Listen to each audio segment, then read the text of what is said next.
So, what is happening in the world of education?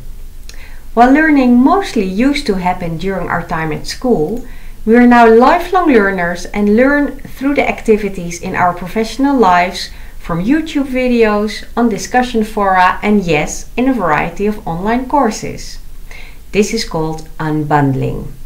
It means that instead of receiving all your education in a limited time span from a recognized institution, the process is now breaking up in parts and you develop knowledge and skills throughout your career and from a variety of sources. These developments are facilitated by the possibilities internet connectivity and mobile devices bring.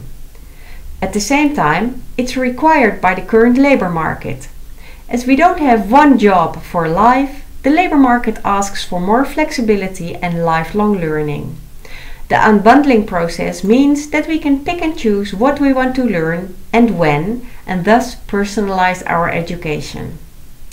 A complicating factor in this is that it means that it's now more difficult for an employer to evaluate what you learned and which skills you have developed.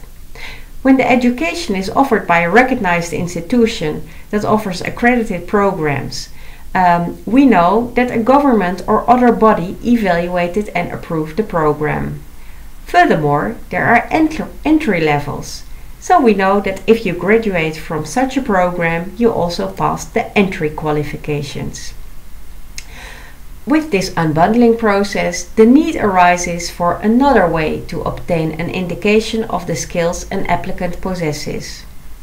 One development leading to this is the recognition of MOOCs by schools.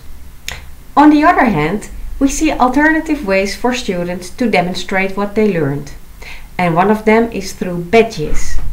These are even more flexible and can demonstrate even smaller fragments of learning. Please have a look at the article by Kevin Carey on badges, provided in this course, that he wrote for the New York Times. You will find the link below. It will be very interesting to see what the future development will be, both on the side of the degree and certificate issuing bodies, and on the other side of the employers. In the labor market, we already see one type of response, and these are job interviews that last for 3 days, and that include assignments where the applicants can demonstrate his or her skills in practice. So, all in all, let's keep in mind that a degree is a social construct, a diploma is a piece of paper, and that the real learning will need to be demonstrated in practice.